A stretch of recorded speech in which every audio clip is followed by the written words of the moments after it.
Está começando o CS e CX Avançado, o podcast para você que quer sair do básico em Customer Success e Customer Experience. Eu sou Vinícius Bento, sou Head de CS da Customer X, que é um software de CS, e cá estou para falar novamente sobre o tema que eu mais gosto, né?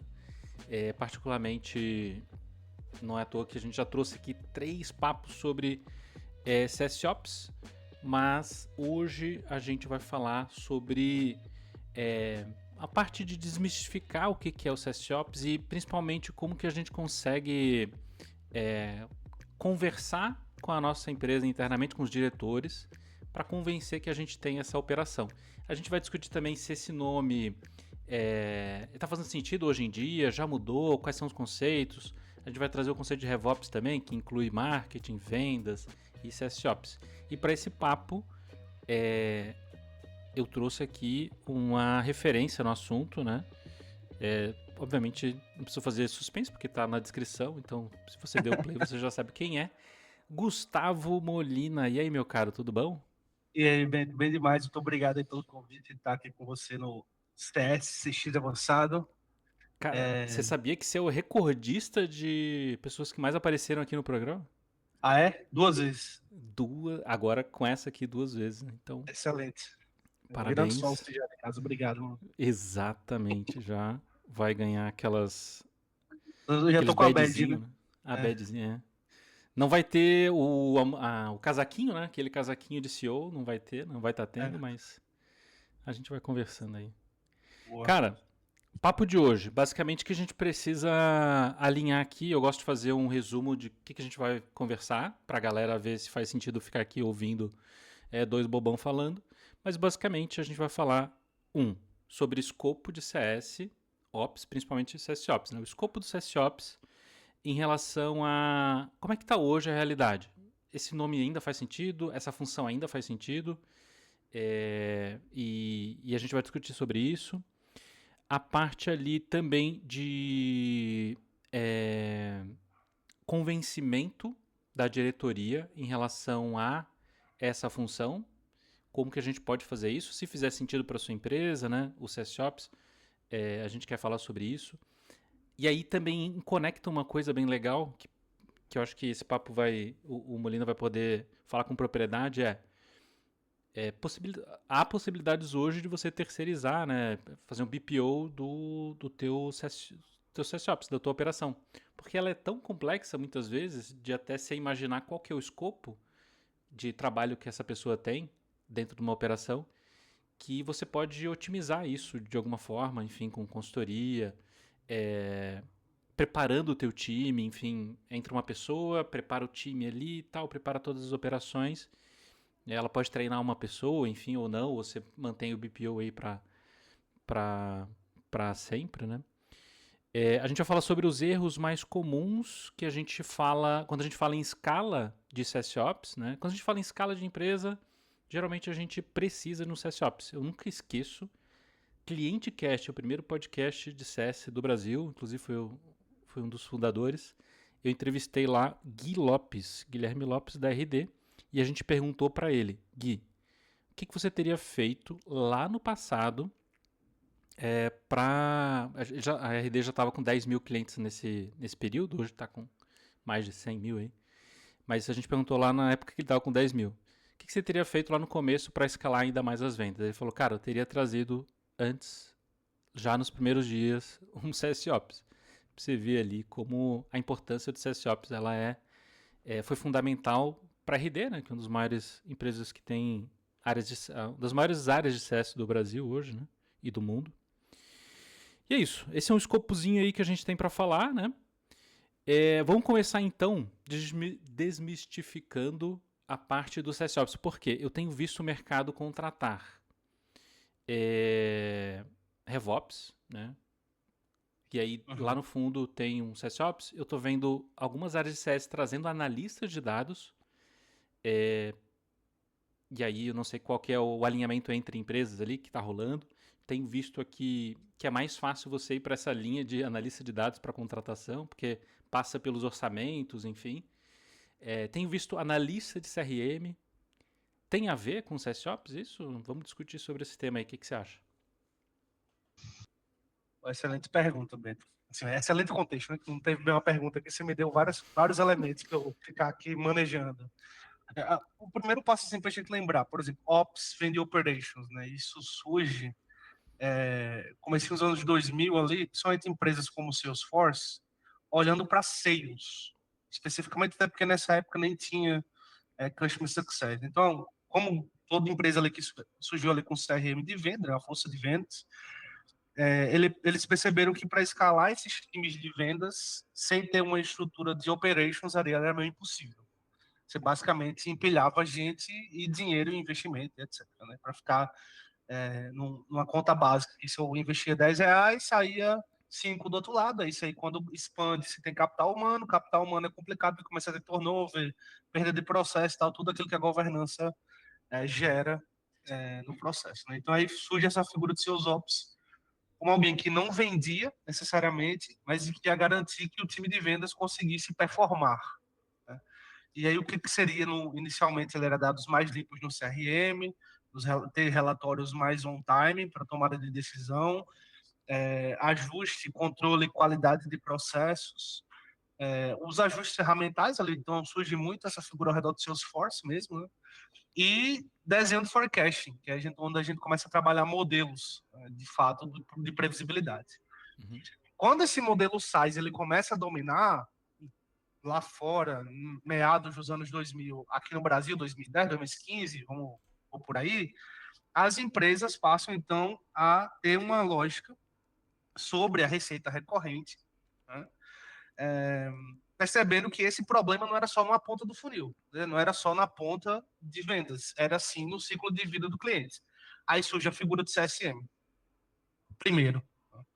Onboarding, depois vai. Tudo aquilo que a gente já viu, né? Virou os onboarding, depois adoção e tal, aí foi olhando para a NRR e pedir pororô. E muitas organizações, como você falou, esse CSOps começou a surgir dentro de Revenue Operations porque a galera usava o mesmo software, né? HubSpot, Salesforce. Às vezes era um Salesforce puxadinho para o Sense Data, para o Customer X, para o Insight e etc. Né? E fazia sentido olhar ali de ponta a ponta. Só que tinha muita dificuldade contextual ainda e técnica de montar esses rolês de ponta a ponta. Né? Então, o que fez sentido, dado essas sobreposições de stacks, naquele time inicialmente é isso. O problema é que quando o CSOps fica muito subordinado a vendas, ele perde prioridade frente aos objetivos comerciais. Então, você tem lá um backlog, naturalmente, de RevOps, vamos dizer assim. E aí tem automatizar uma jornada ou lançar uma campanha barra landing page. Ia para o saco tudo que era automação de jornada, porque você olha muito para a receita de curto prazo. Então, um ponto de virada ali para a CS ter sua própria camada de operações foi quando o mercado entendeu que retenção é receita. Né?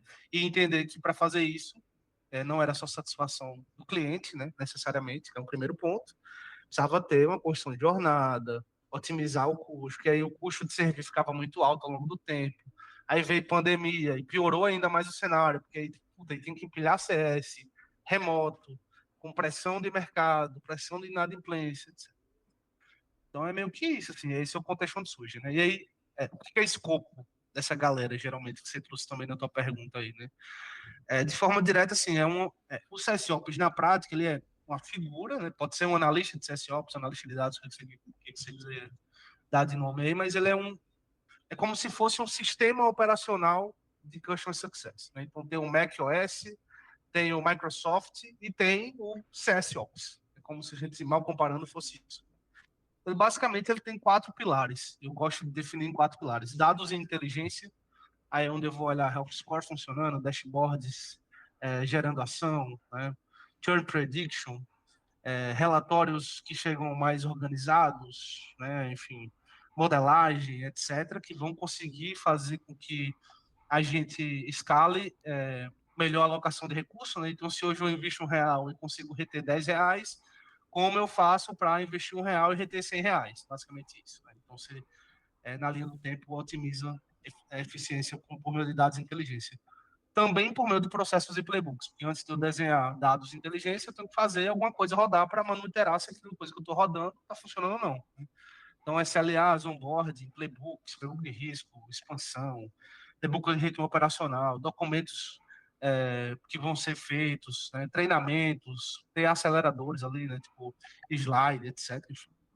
Então, não só na cabeça do CSM, né, que tem ali uma visão não estruturada, aí depende de quem está atendendo, mas sim, independente da figura que for a gente ali do cliente, a gente conseguir manter algum nível de qualidade.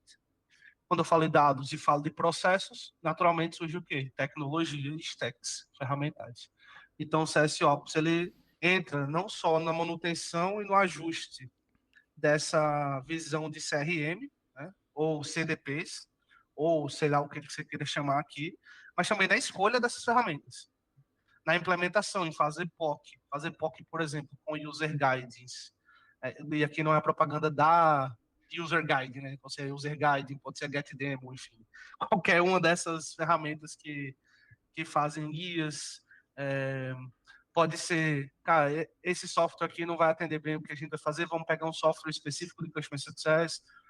Na verdade, não, é mais barato a gente desenvolver isso aqui numa planilha, sei lá, em tempo de teste, e depois a gente faz um RFP. Então, ele participa também dessas tomadas de decisão, ou deveria participar, e orientar, né? Então, essa tecnologia stack muito nessa linha. E capacitação e cadência do time. Então, tipo assim, ajudar com rituais, ajudar na manutenção desses rituais, na construção de materiais que vão deixar o ritual mais rápido. Seja rituais internos, seja ritual com o cliente. Né? Montar um OKR vai ser mais fácil, montar um forecast vai ser mais fácil, montar um EBR vai ser mais fácil, etc, etc. E aí isso, inclusive, depois vira uma área específica, dependendo do tamanho do time, que é o enablement, que a galera chama. Mas quando ele surge um pouco com essa ótica. E, claro, no final do dia, independente de você ser RevOps, analista de dados, etc., essas competências elas ajudam a melhorar a eficiência, a aumentar os indicadores principais ali, né? Se olhar para a venda, taxa de conversão, se olhar para marketing, conversão de clique nas campanhas, se olhar para CSM, retenção e venda na base, etc., mas também nas tomadas de decisão. Então, no final dele é um analista de tomar decisão que ajuda a direcionar, ali, tanto o head, board, etc., a fazer essas coisas funcionarem. Por que que algumas áreas, digamos assim, têm tendências específicas, bem? Porque depende da figura que está assumindo o time. Né? Porque tem um cara ali que está na frente do time, que ele tem uma competência boa já de processo e playbook, ou ele já herdou um time de qualidade que fazia essa parte de processo e playbook, e já tem um time de CRM que cuida dos techs, porque está lá em vendas. Então não precisa, talvez, de um cara que faça tudo. Ele precisa de um cara de inteligência e dados, entendeu? Aí ele vai contratar um analista de dados. Ele tem isso tudo, mas não tem uma pessoa que vai ali capacitando, fazendo enablement no time, ele abre o enablement. Nesses cenários que surgem essas vagas paralelas, digamos assim, né? Eu sou muito entusiasta do RevOps como um todo, porque eu consigo olhar para a cadeia inteira e a geração de receita. E o quanto eu perco ao longo dessa cadeia. Então, cada tomada de decisão que eu tomo em qualquer uma dessas etapas faz com que eu tenha uma visão de geração de valor em escala. Então, por exemplo, cada não tomada de decisão que vai me ajudar a expandir R$ 10.000 de MRR no mês de janeiro, e eu demoro isso até abril, significa R$ 40.000 que eu deixei na mesa, certo? Porque foi 10 mil que eu deixei de vender em janeiro, 10 mil em fevereiro, 10 mil em março. Então, essas tomadas de decisão que a gente compara de maneira relativa, ela naturalmente enquadra vendas e marketing. Porque às vezes eu colocar dinheiro aqui é não colocar dinheiro ali e vice-versa, porque o dinheiro é finito, né? Então, mas acho que o grande overview é isso. Assim, estou fazendo a recapitulação. Surge em vendas, depois surge Customer Success para manutenção e retenção com SaaS. Naturalmente fica complexo, isso você vai mesma forma que tinha lá em vendas para escalar a venda, tem que escalar CS. Quem escala é uma visão de operations. Então, operations é quase como um sistema operacional que é composto por 4 frentes, né? Dados e inteligência, processo e playbooks, que cai naturalmente em tecnologias e stacks e capacitação e cadência do time. E tudo isso no final do dia para quê? Para ajudar a tomada de decisão de quem está à frente. Né? E qual que talvez seja uma confusão comum, principalmente em empresas menores, né? É jogar esse tipo de demanda no colo do CSM. Aí você vai ter um pato, né? Costumo dizer que é um pato. Atende cliente, monta relatório, configura a ferramenta, cria template de e-mail, constrói health score no Excel, treina um novo analista que chegou, faz o forecasting dele no feeling, então, tipo assim, aí, beleza. Vai até a página 2. Escalar, impossível. Ou até do próprio coordenador ali, a coordenação, né? Que fica, sei lá, pega 4 horas para fazer uma análise de dados ou, sei lá, pega o dia inteiro para ficar fazendo uma automação no N8N, sabe? E aí Uhum. esquece do time, esquece dos clientes, né? Não que esquece, mas é importante essa automação, vai ser importante. Só que dependendo do time, e aí eu acho que é isso que a gente entra na próxima pauta aqui, né? Que é justamente entender em que momento que a gente pode começar a trazer essa função, porque você trouxe muito bem as stacks, né? Deu o overview legal. Mas a gente precisa discutir também em relação ao momento ideal para a gente trazer é, esse front aqui voltado a SSOps, né? Se a gente olhar, você comentou ali do RevOps e tal, que eu acredito que seja uma estrutura ideal, né? Mas quando a gente fala em SSOps, o momento ideal para uma pessoa de liderança de CS começar a pensar, a começar a trazer essa figura para o orçamento, né? Para que a gente possa trazer para o ano que vem, colocar essa pessoa no orçamento ali. Qual que seria uma estrutura que você vê ideal, assim, de empresa, qual que é o tamanho, enfim. Comentei ali da RD que eles teriam trazido no começo, mas eu também já estive em operações em que era eu, o CSOps e mais 2 CSMs, uma operação em que era eu, 4, 5 coordenadores, um time de CSOps e um time grande de operação ali de CSM e AMs. Então, assim, Uhum. tem vários caminhos para a gente seguir e esse escopo, essa stack é grande, né? São 4 stacks ali e acaba se confundindo também. Uma coisa que eu vejo, tá? Eu vi numa empresa que eu acabei dando consultoria e eles contrataram um CSOps e eles imaginavam que não ia ter demanda. Essa pessoa ficou com tanta demanda, que tiveram que contratar outras 2 CSOps muito logo depois da contratação desse CSOps, ele começou a trazer ali o seu resultado, enfim. Principalmente em dados, né? Quando a gente fala em dados ali, e a gente tem a nossa área de analistas de dados, mas essa pessoa que traz insights ali voltados aos dados, ela vai ter uma demanda muito grande de análise, ela vai precisar de muitos dias para fazer compilar dados, enfim, analisar correlações das jornadas e tudo mais. Isso leva muito tempo, muito trabalho. Então, acho que o ponto agora para a gente discutir é justamente isso. Em que momento seria ideal a gente trazer um time de SSOps ou uma pessoa, enfim. Acho que esse é um bom Tu tem ponto aqui o para a gente discutir. CRB aberto, o relatório do Customer Report? Tem, Porque, posso assim, abrir ó, aí. Olá, galera. o- Estamos olhando aqui, ó, o CRB, que é uma pesquisa que a gente faz aí todo ano em parceria com várias empresas. É a maior das maiores pesquisas de CS do Brasil. E aqui a gente compila aqui alguns dados, né? E aí tem os dados de churn, enfim. Vou até ver se tem as de empresa aqui, mas qual foi a média percentual de logo churn do ano 2024? A gente tem bem dividido aqui, mas ganhando. eu diria que mais de 4, né? De 2 a 4. Porque aqui eu É. tenho, em cima eu tenho uns 50%, mais ou menos, Uhum, mas eu tenho a outra parte aqui de acima, né? isso. E aí eu chutaria que se a gente cruzar isso com SMB, o gráfico é um pouco diferente. Então, você pega uma empresa que o ticket médio é menor, né, ou vendo menos, provavelmente eu vou ter um churn maior ali. Pelo menos nas bases que eu acompanho sempre é assim, né? Uhum,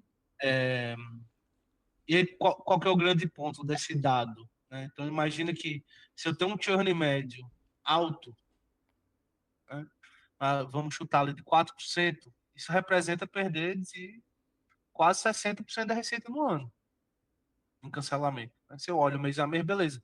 Mas se eu olho que esse 4% que cancelou em janeiro não vai pagar o resto dos meses, cancelou mais 4 em fevereiro, vão ficar 8 em fevereiro, mais os 4 do ano. Então, assim, é, é 60% da receita. Né? E curioso que, tipo assim, você não tem muita empresa que monitora e gerencia risco, ou tem forecast de cancelamento, né? Ou tem modelo de previsão, quando vai acontecer. Então, acho que o primeiro sinal é seu churn está descontrolado e você só descobre depois e não antes. É o primeiro sinal, se precisa no CS Ops. O cliente está cancelando e você está sempre se surpreendendo. Mas por que fulano cancelou? Como assim? O que aconteceu? Você pega de surpresa é porque você não tem modelo. Não tem modelagem nenhuma, né? Não tem sistema de alerta antecipado.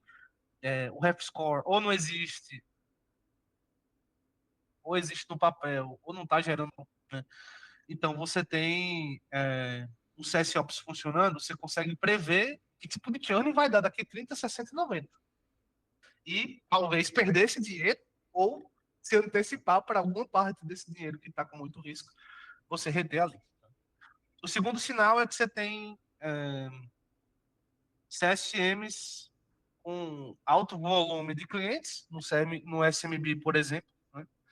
E estão cobrindo ali pouca parte das contas, não cobre de maneira proativa, não tem processo, não sabe quando abordar essas contas, então é meio.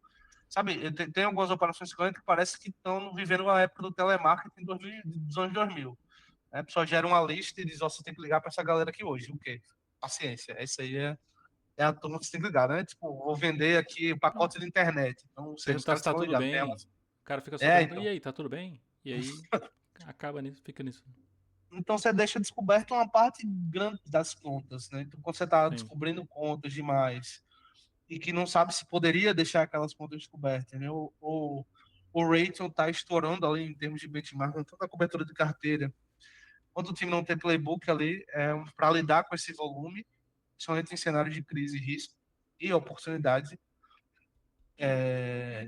Ou seja, o CS está ali muito mais apagando incêndio e você crescendo o volume de conta, então você está perdendo muito dinheiro. Então, o CS Ops. Esse aqui é um segundo sinal que você precisa de um CS Ops, ou RevOps, ou uma analista de dados, que é o que a gente falou no começo.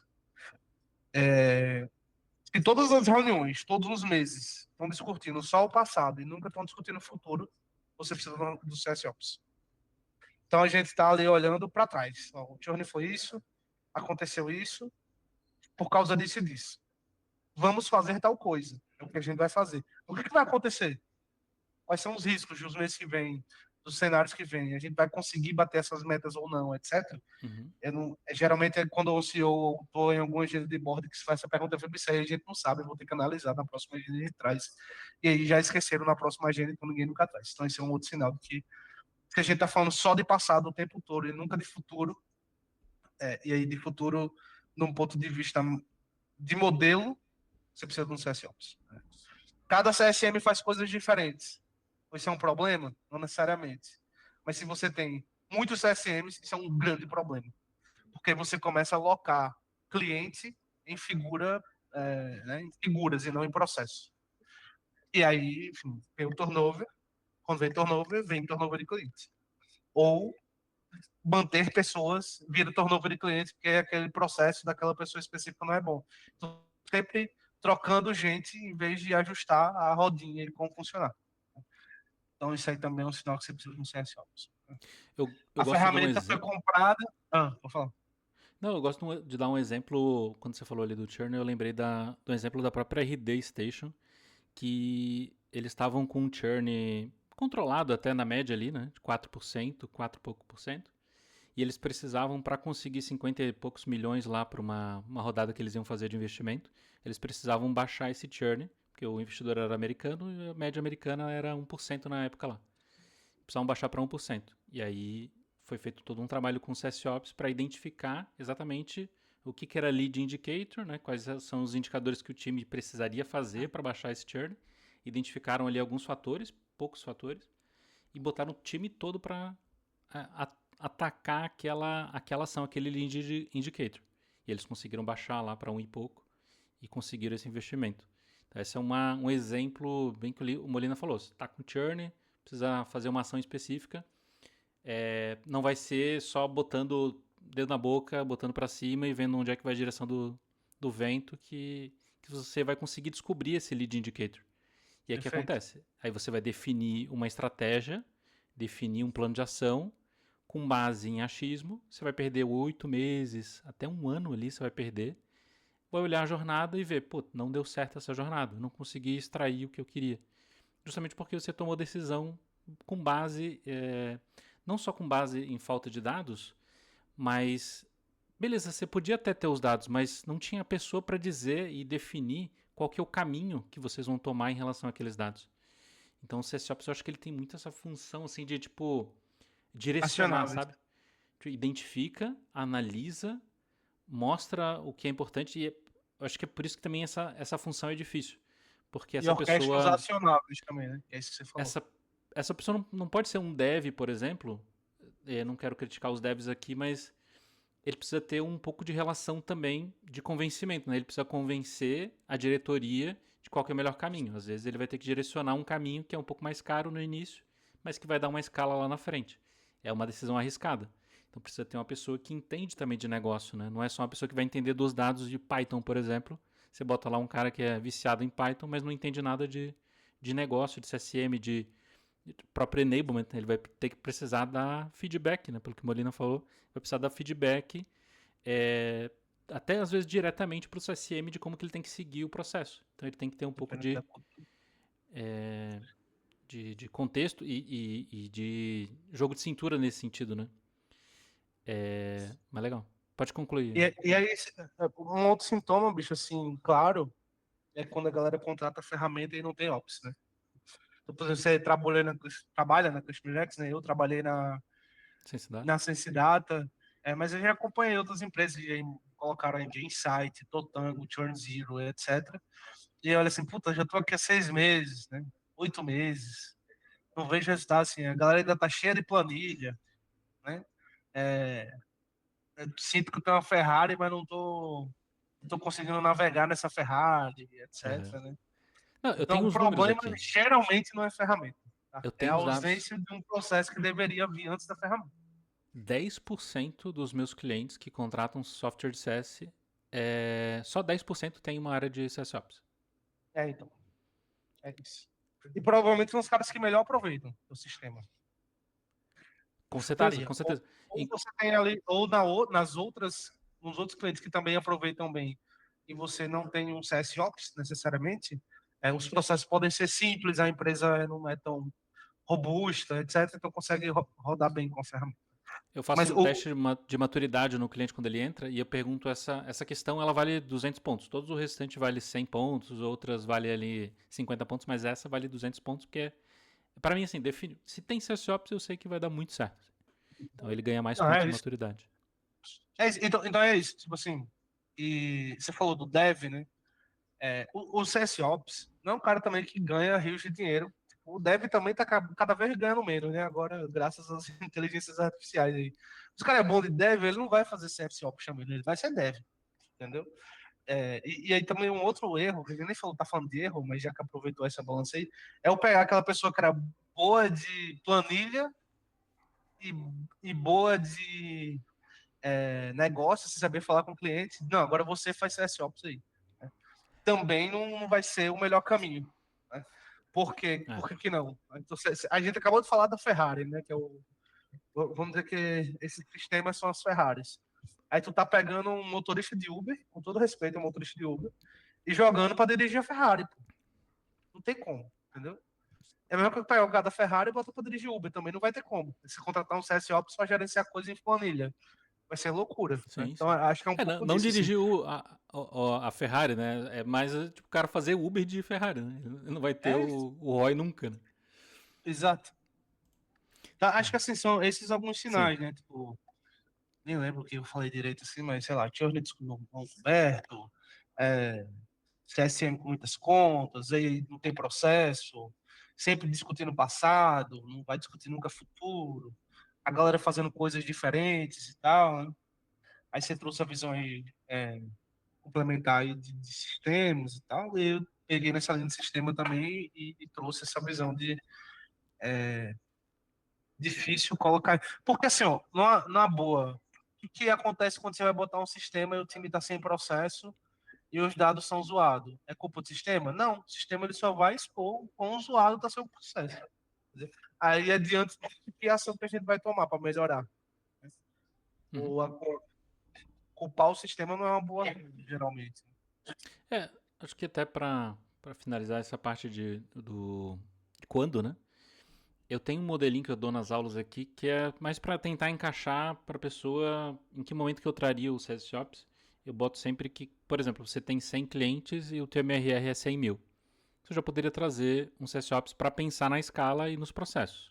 Poderia. Você vai gastar um pouco, e aí você vai também tirar braço, porque essa pessoa vai acabar custando ali uns 2 CSMs. Mas você está pensando em escala. Se você tem um negócio que olha para a escala, né, grande, né, escala grande, aí faz sentido. Você tem 500 clientes, MRR mais ou menos ali 600, 700 mil, você já pode ainda ter um CSM, um CSOps. Um CSOps para cuidar da operação. Agora, um pouco mais do que isso ali, faturamentos de 8, 10 milhões, aí você já pode ter até uma equipe de CSM que vai fazer de CSOps que vai fazer muito sentido para a tua operação, e eu vejo isso na prática assim nos clientes que tem, vou dar um exemplo aqui, Gup, por exemplo, tem uma área de CSOps animal, assim. E aí é muito na linha do RevOps mesmo. Eles têm o Ops de Sales, né? O Ops de Marketing, o Ops agora, inclusive a última vez que eu falei para eles sobre esse assunto, eles estavam implantando o Ops para produto, o Ops para o time de dev, justamente para fazer a parte de processos, dados e melhoria de performance do time, né? De coding mesmo.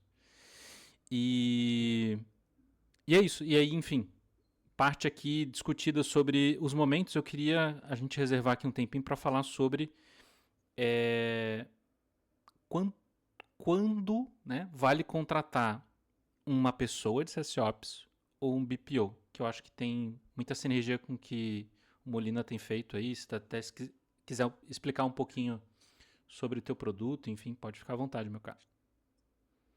Não, mas a gente tô com a Fact Base, né?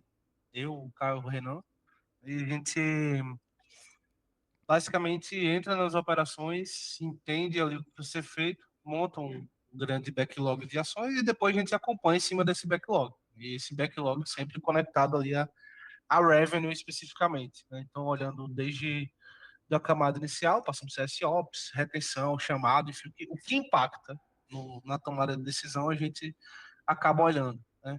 Então, o ponto de BPOs é muito a gente entender que nunca contratei, não sei para onde vai, e sei que é uma dor. Vai ser fácil achar esse profissional hoje, que dia é hoje? 14 de maio de 2020, é porque isso é datado, né, geralmente. Datou 14 o de maio de podcast aqui. O 2026, cara que tá ouvindo daqui a 7 anos, ele é, sabe em que momento a não, gente tá. não temos muitos profissionais nessa linha. Sim. Seniores, então, esquece. Né? Bons, seniores bons, né? Porque pensa numa carreira boa para você virar sênior sem ser muito bom. Né? E aí, aqui eu acho que contratar internamente pode ser uma alternativa, mas geralmente é o primeiro erro. Assim. Aquele cara que quer economizar, achar aí fulano viu na internet, falou que vamos fazer isso aqui, geralmente fica um ano patinando. Normal, você tem que trocar, enfim. Né? Não tem muito escopo, cargo vira curador de problema, né? Não é uma função estratégica. Assim. Então, eu acho que contratar internamente faz sentido quando você tem clareza ali do que precisa, sabe escopo, tem maturidade para absorver essa função, tem esses dados que o Vinícius colocou, né? E também os sinais que eu coloquei, volume e complexidade, basicamente justificam ali você ter um headcount full time dedicado. Né? Então, se eu tenho um custo relevante versus a minha receita, também faz sentido eu tenho um operations. Então, a liderança não tem também esse perfil analítico. Você tem uma pessoa que é muito gente, venda, não sei o quê, e não tem muito uma visão analítica, mais ainda ela vai precisar desse braço. Principalmente se ela recrutar gente muito parecida com ela. Né? Uhum. E um BPO, ele entra como, né, tanto BPO, barra consultoria, enfim, quem presta esse tipo de serviço, é uma empresa, ela vai ajudar muito a descobrir o que de fato você precisa. O grande ponto é que você não tem ramp-up com o BPO. Né? O cara já viu de tudo, né? Dependendo do BPO, evidentemente. Mas ele já passou por vários problemas, seja na vida profissional dele ou na vida como empreendedor. Sabe quais são os sintomas? Journey alto, time sobrecarregado, dado bagunçado, etc. Já fez 200 vezes isso em outros lugares, né? E sabe dar o diagnóstico. Então, às vezes, ter esse diagnóstico é gastar o dinheiro no problema certo. Não ter o diagnóstico é gastar o dinheiro no problema errado. Então, se é, ganhar velocidade com um BPO de gente mais sênior é muito mais brutal, assim, porque você chega um consultor especializado em CSOps, ou você já tem clareza do que você precisa resolver numa ferramenta específica. Você contrata ali um ferramentista que manja exatamente o que fazer, ele já chega com o framework pronto. Ele já sabe como é que instala, ele já tem playbook, etc. Porque sabe aquele negócio, né? Puta, você me cobrou isso só para arrochar o parafuso, né? Aquela velha piadinha de consultor, né? Mas eu sabia qual era esse parafuso que era para apertar? Não. Sabia como arrochar o parafuso também? Não. Então cala a boca, é isso aí que tem que pagar. Né? É isso aí. Arrochar esse parafuso aqui fez você perder, deixar de perder 100 mil reais, por exemplo. Então é bem isso. Assim.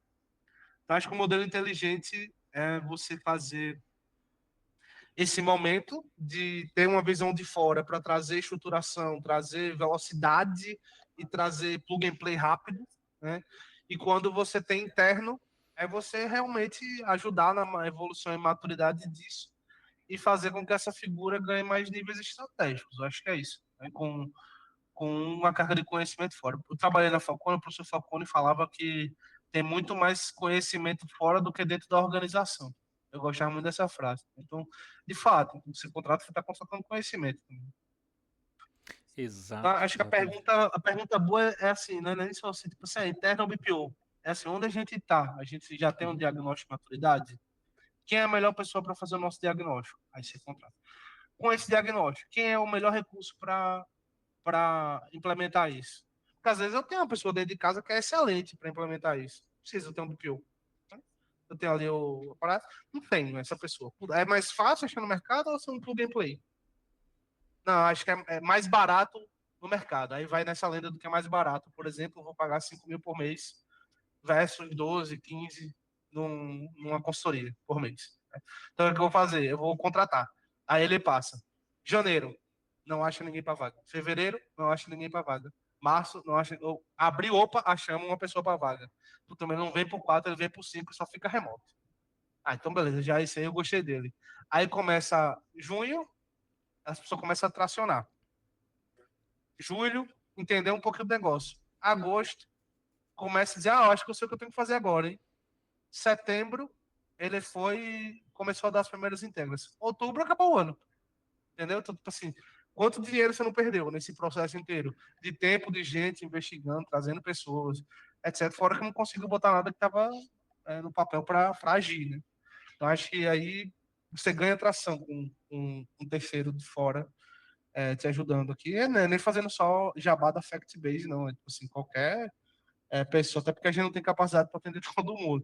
Mas é trazer mesmo uma pessoa que, meu, uma pessoa, um parceiro, né, um PJ, que vai falar assim, isso aqui é plug and play, mano. Botei, funcionou, resolveu. Qual é o próximo problema que eu tenho agora para resolver, né? FinOps. Aí eu vou para outro negócio. Se fazer um turnaround, outro negócio. Então, sempre gosto dessa visão e eu tenho cada vez mais clareza, Beto. E aí, hipótese minha, né? Então, tanto a hipótese que eu estou com a empresa de serviço, de que cada vez mais pessoas precisam de serviço, dado que está tudo aí. Né?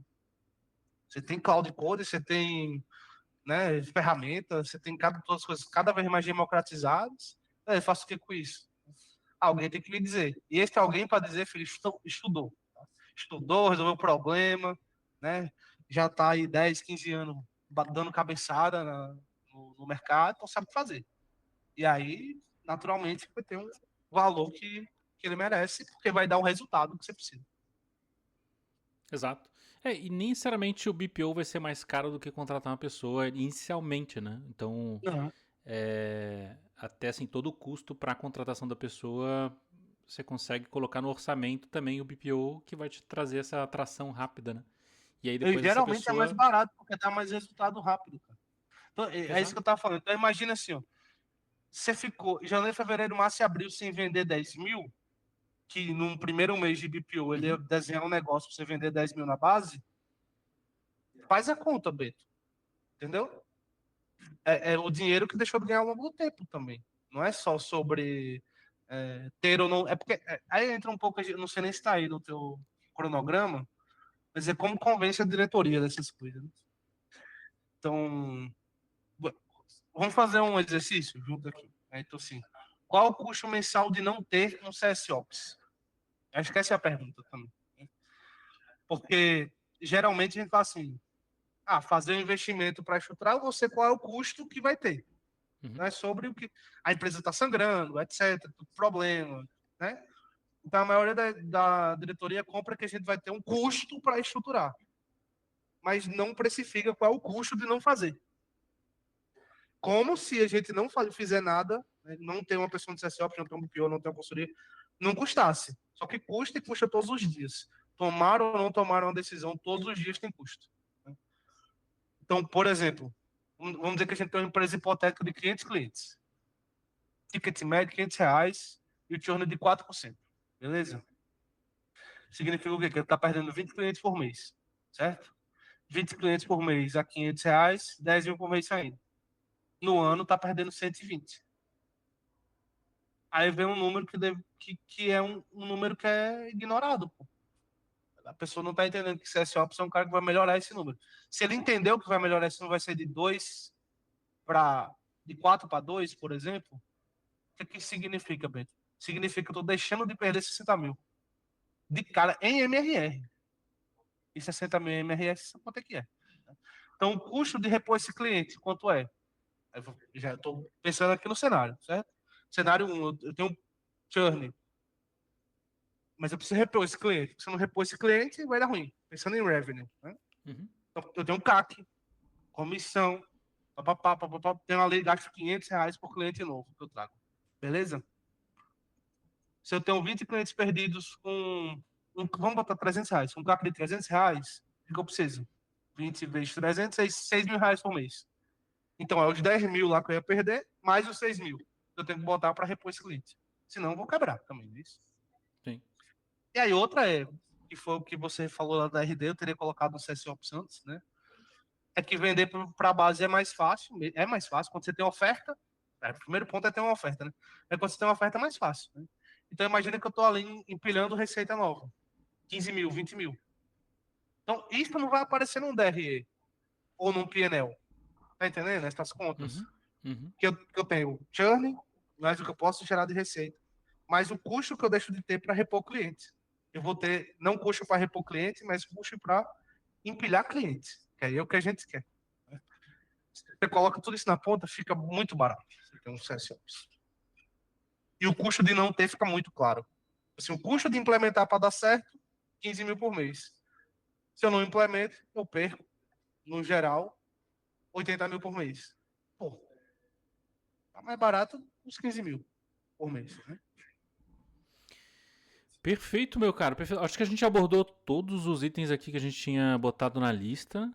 É, sinais da operação, quando contratar, desmistificando a área em si, a parte de. Até você comentou ali os principais erros, você trouxe 2 erros ali bem legais. Então acho que é isso. Fica aí um insight para a galera, enfim, da operação, a importância da operação de CSOps. Eu sou muito, muito fã dessa iniciativa. É, e assim, eu vejo que é o canal para que a empresa consiga tirar a cabeça para fora da água, assim, respirar e olhar um caminho de fato, sabe? Tipo, cara, às vezes você tá imerso em problema e às vezes você nem sabe que você tá imerso em problema. E aí vem o CSOps e começa a te trazer esses insights, melhorar a operação, trazer, cara, ideias com IA ali de automação, com N8N, que vão melhorar processos em várias estruturas da tua área de CS, né? Uhum. Então, cara, tem muito ganho na minha visão, assim. Eu sou um grande defensor disso. Quando eu comecei a fazer CS, Molina, mais ou menos 3% das empresas de tecnologia tinham áreas de CS, de Customer Success. Hoje já são 76%, segundo o CRB, que a gente Melhorando. mostrou aqui. 76% das empresas de tecnologia têm áreas de CS. Cara, como é que a gente faz essa virada de chave para 76% terem um CSOps também, sabe? Então acho que estamos Que as aqui para empresas levantar precisam essa crescer. bandeira, né? Precisa crescer e ter oportunidade na mesa, assim, né?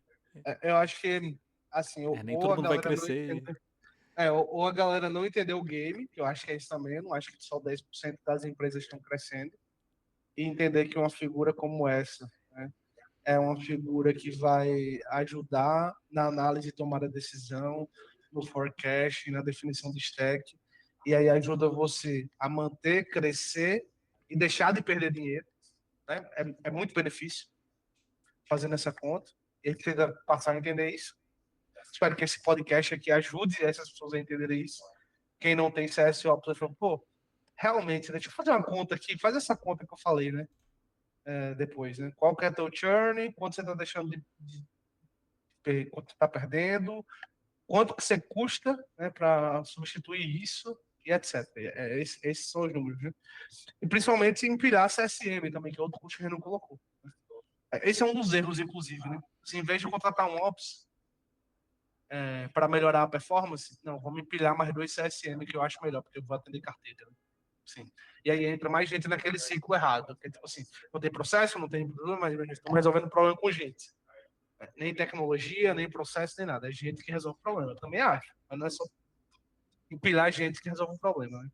Muitas vezes no começo você vai ter que empilhar mesmo, mas às vezes você tem que fazer essa decisão. Eu sempre falo para os clientes, você tem que fazer a decisão de que você quer crescer com escala ou você quer crescer com gente, né?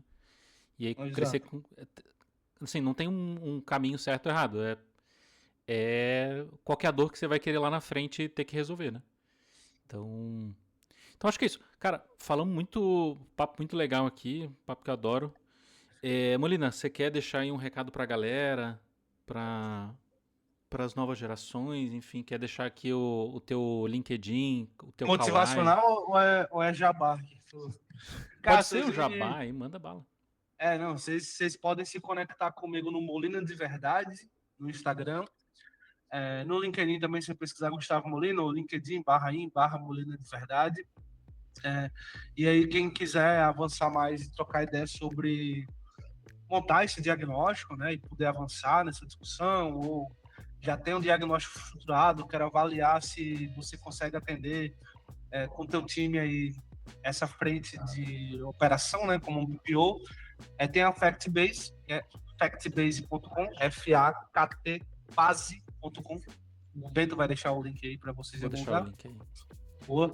E aí, lá a gente tem esse processo metodológico de montar o backlog e aí conseguir trabalhar em cima dele para, por meio de dados e fatos, tomadas de decisão e ajustes, fazer você perder menos dinheiro, ganhar mais dinheiro e deixar de ter risco de perder, que é outra coisa também. Então, muito feliz mais uma vez de estar aqui com você, meu querido amigo, Vinícius Bento. Tamo junto, que é marmita em japonês. Cara, inclusive não sei se vai aparecer aí no vídeo, mas eu tenho um bentô tatuado aqui, ó. Da hora. Legal, bentô tatuado, a marmita. Exatamente, eu tenho um domínio, né, bento.com.br, já foi hackeado pra alguém vender marmita. Pro japonês pra vender marmita aqui no Brasil, você acredita? Animal. Loucura. Valeu, gente. Muito obrigado. Os próximos passos, provavelmente. As próximas reuniões aqui que a gente vai ter, os próximos encontros do nosso podcast, vão ser sobre o CRB e os dados ali. A gente vai dar uma lida no CRB 2026, o que vai ser muito bacana. Então, um abraço e até a próxima aí, galera. Falou! Nice.